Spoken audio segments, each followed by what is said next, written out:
Alright, আমরা দেখছি browser guard malware bytes একটা সফটওয়্যার যেটা ভাইরাস প্রোটেক্টর। এটা বলতেছে আমাদেরকে এখানে ভাইরাস থাকতে পারে, এই জন্য গার্ড করছি। Strongly recommend do not continue, আমরা বলবো কন্টিনিউ, আমরা জানি এখানে ভাইরাস নেই। ওকে, codepen.io refuse to connect. Alright, এইবার আমরা এটাকে রিফ্রেশ করে দেখতে পারি। ওকে, নাও আমরা বলতে পারি h1 hello hello world. Right, hello এখানে প্রিন্ট হয়েছে। Right, fantastic. ওকে, নাও আমরা এখন এখানে HTML কোড লেখা শুরু করে দিতে পারি। ওকে, ফাইন। আমার সাথে সাথে কোড করতে পারো। সেটা হলো, প্রথমে আমি লিখছি এখানে অ্যাঙ্গেল ব্র্যাকেট হলো এরকম, এটাকে বলে অ্যাঙ্গেল ব্র্যাকেট। দেন একটা এক্সক্লেমেশন সাইন, তারপর সব বড় হাতের লিখলাম ডক টাইপ ডক টাইপ, তারপর লিখলাম HTML, then close with angle bracket. এর মানে হচ্ছে আমরা ব্রাউজারকে বলে দিচ্ছি, সেটা হতে পারে ইন্টারনেট এক্সপ্লোরার, সেটা হতে পারে গুগল ক্রোম, সেটা হতে পারে সাফারি, সেটা হতে পারে ফায়ারফক্স, তাদেরকে বলছে হেই ব্রাউজার, আমরা যে HTML কোড লিখছি সেটা হলো HTML5, মানে হলো লেটেস্ট HTML।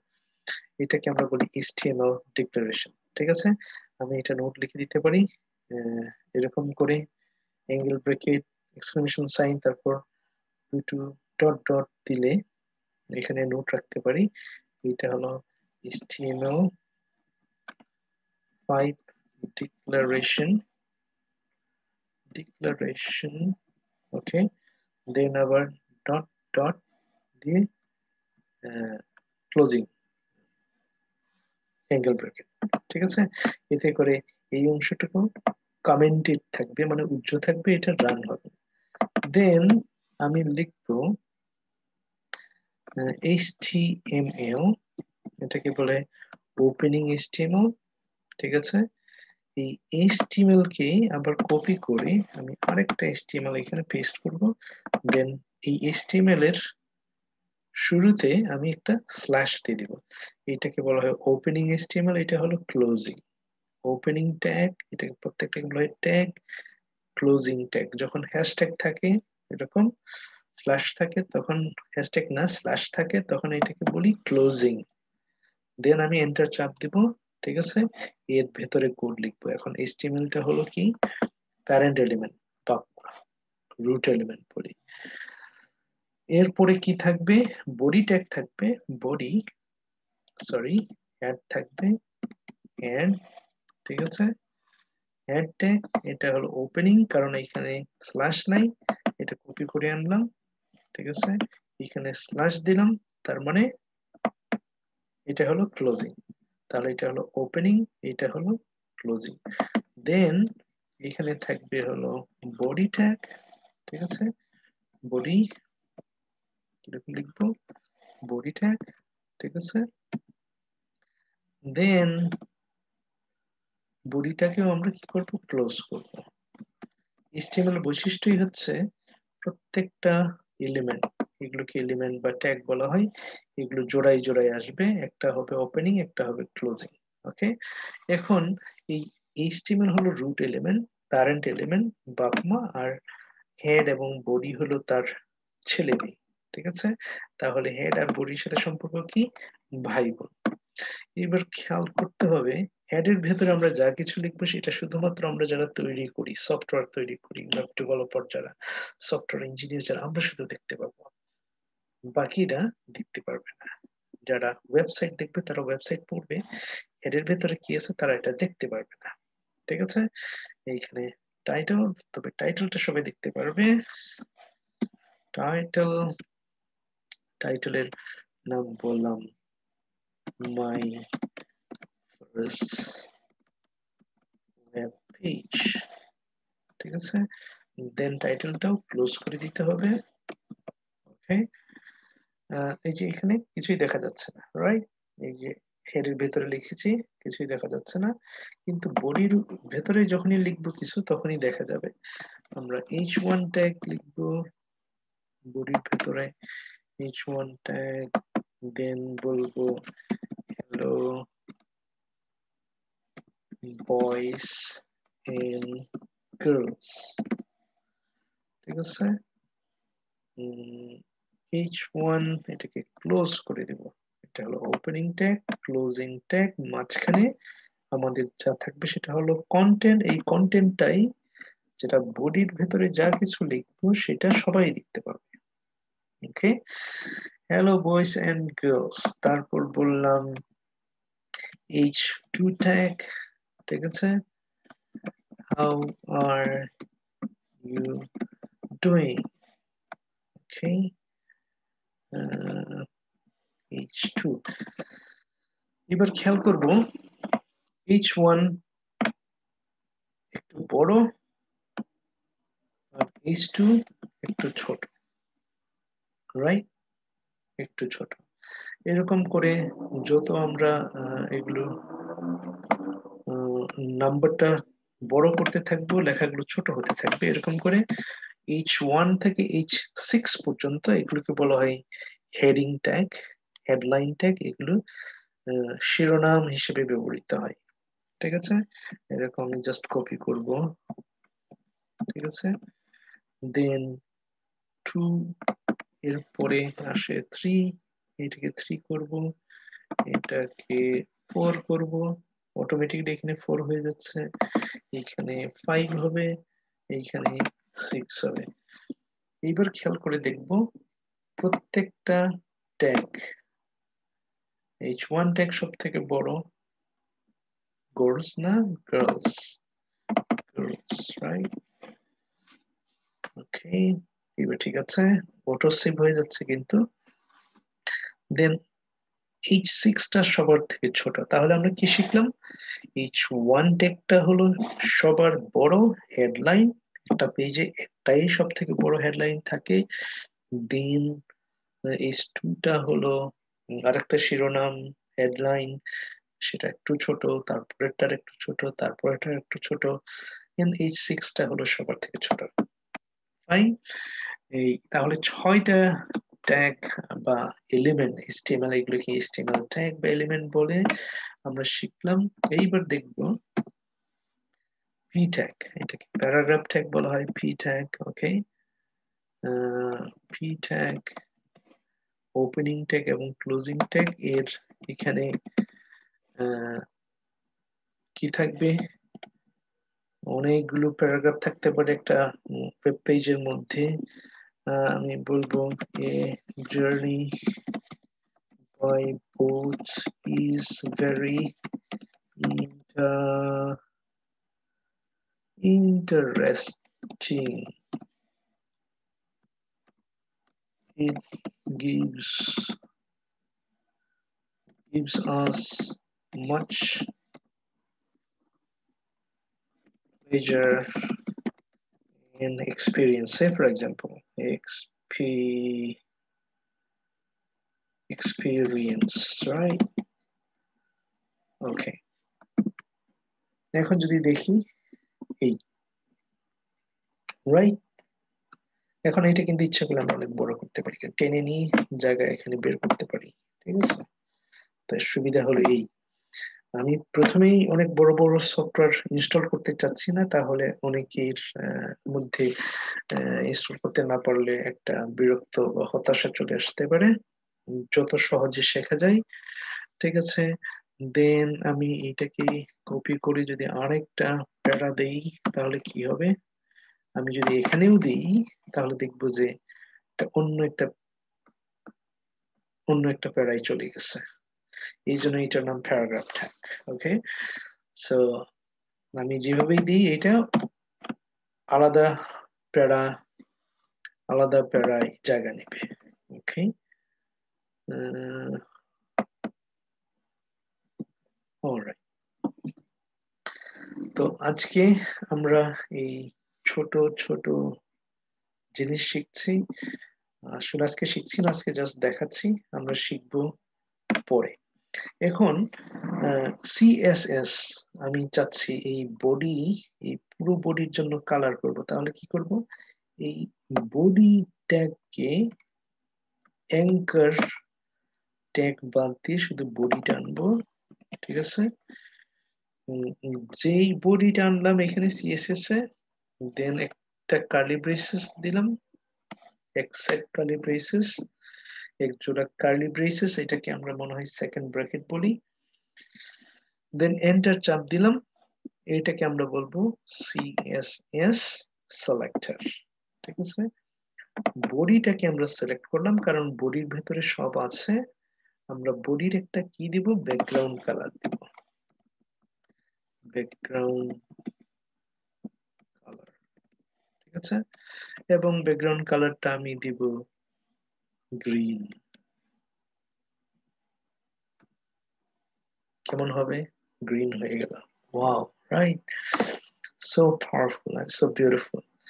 এইবার আমি হ্যালো বয়েস এন্ড গার্লস, এটা কোন ট্যাগ, H1 ট্যাগ, H1 ট্যাগকে ধরে আনবো। এখানে আমি কি করতে পারি, আসলে মার্জিনও দিতে পারি। আমি বলবো মার্জিন, দেন কোলন, আমি বলবো 50 পিক্সেল। মার্জিন চলে আসলো, রাইট।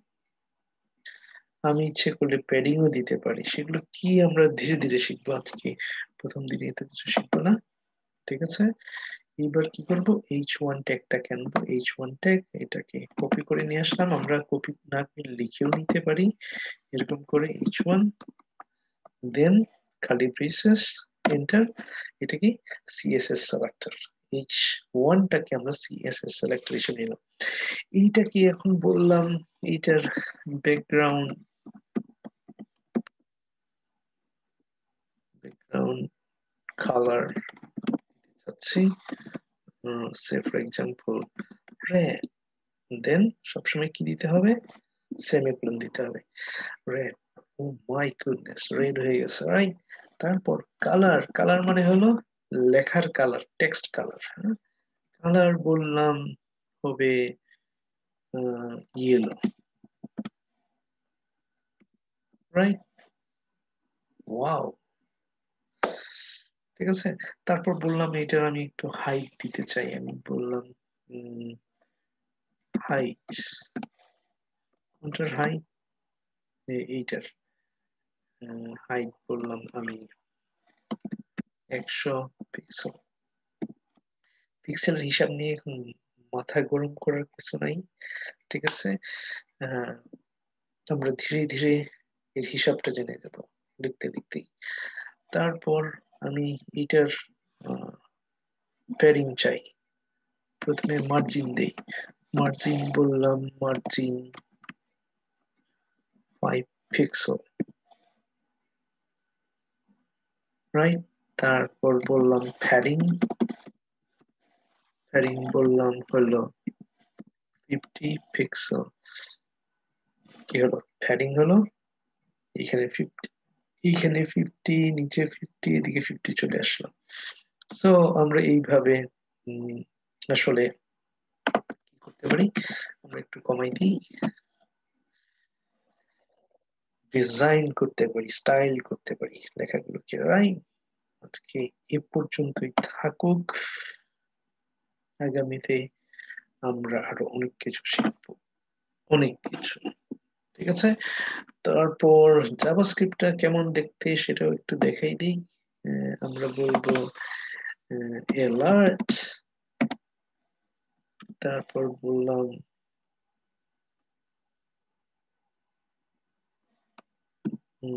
এখানে বললাম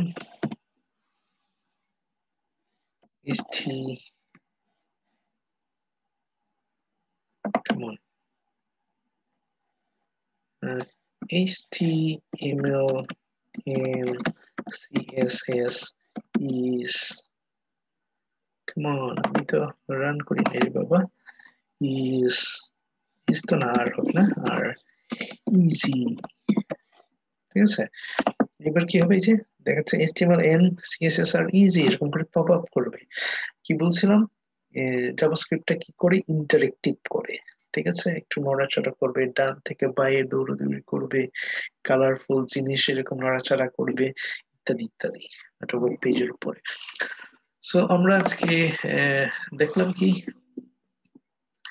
HTML কেমন দেখলাম, CSS টা কেমন সেটাও দেখলাম, ঠিক আছে, CSS কাজ কি সুন্দর করা সেটা দেখলাম আমরা, কালারফুল করা, এবং জাভাস্ক্রিপ্টের কাজ কি একটু এটাকে এনিমেট করা, নড়াচড়া করানো, ঠিক আছে, পপ আপ করানো, ছবি এক পাশ থেকে আরেক পাশে দৌড়ে যাবে এরকম, রাইট, এটাকে আরো লাইভলি করা, ইন্টারেক্টিভ করা, রেসপন্সিভ করা, ঠিক আছে। আজকে আমরা অনেক কিছু শিখে ফেলেছি, এরকম করে প্রতিদিন প্রতিদিন আমরা অনেক কিছু শিখতে পারবো। এখন এটাকে আমি সে ফর এক্সাম্পল এটা ফুটবল বানাতে চাই, আমি বললাম এইটার হাইট হলো 200, ঠিক আছে, তারপর উইথ বললাম, দৈর্ঘ্য হবে সে 200 পিক্সেল, রাইট, এতে চলে আসলো 200, রাইট। এখন এইটাকে আমি আহ, বলবো বর্ডার হবে রেডিয়াস, রেডিয়াস মানে গোলগাল হবে, রেডিয়াস বানান কিরকম, এরকম, নাই, বর্ডার রেডিয়াস বলবো 150 পিক্সেল, ফুটবল হয়ে গেল, রাইট, সো আমরা এরকম করে অনেক কিছু করতে পারবো, অনেক কিছু তৈরি করতে পারবো, ওকে। এখন আমি জাস্ট যদি আরেকটা H1 ট্যাগ নেই, করে এখানে দিয়ে দিই, তাহলে কি হবে, আরেকটা ফুটবল চলে আসছে, রাইট, আরেকটা দিব, আরেকটা চলে আসবে, ওকে, ফাইন, এইবার তিনটা চলে আসছে। এখন এটাকে আমরা পাশাপাশি রাখার জন্য যে সিএসএস প্রপার্টিজ ব্যবহার করবো সেটা হলো ফ্লোটস, আমি বললাম লেফট, প্রত্যেকটা বা পাশে চলে যাবে, তাহলে একটার পর একটা চলে আসবে। ইজন্ট ইট অ্যামেজিং, আমরা কি করতে পারছি, আমাদের ইচ্ছে মতো এটাকে শেপ দিতে পারছি, কালার দিতে পারছি, যা খুশি তাই তৈরি করতে পারছি। So we can create anything on web, on the web আমরা যা খুশি তাই তৈরি করতে পারবো, যা চিন্তা করবো তাই তৈরি করতে পারবো। প্রথম দিনে আমরা এত কিছু করছি, আশা করি দ্বিতীয় দিনে আরো শিখবো, তৃতীয় দিনে আরো শিখবো, এরকম করে আগামী 6 মাসে আমরা জুনিয়র ওয়েব ডেভেলপার হয়ে যাবে, এবং 1 বছর পরে আমরা একদম এক্সপার্ট হয়ে যাব, অলরাইট। সাথে থাকবে, শিখবে, দেখবে কম্পিউটার প্রোগ্রামিং কত মজা, কত মজা, কত মজা। Thank you so much. যদি এটা ভালো লাগে, subscribe this YouTube channel, like দিবা, কমেন্ট দেওয়ার দরকার নাই, ঠিক আছে, কমেন্ট অপশন ছোটদের জন্য যখন ইউটিউবে আমরা কন্টেন্ট আপলোড করি সেটা অটোমেটিক্যালি বন্ধ থাকে, বাট জিমেল অ্যাড্রেস দেওয়া আছে অ্যাবাউট সেকশনে, ইমেল করতে পারবা, কোনো কোশ্চেন থাকলে কোশ্চেন করতে পারবা, সেটা আমরা আগামী ক্লাসে নিয়ে আলোচনা করতে পারবো। সে পর্যন্ত সবাই ভালো থাকো, সুস্থ থাকো, থ্যাংক ইউ।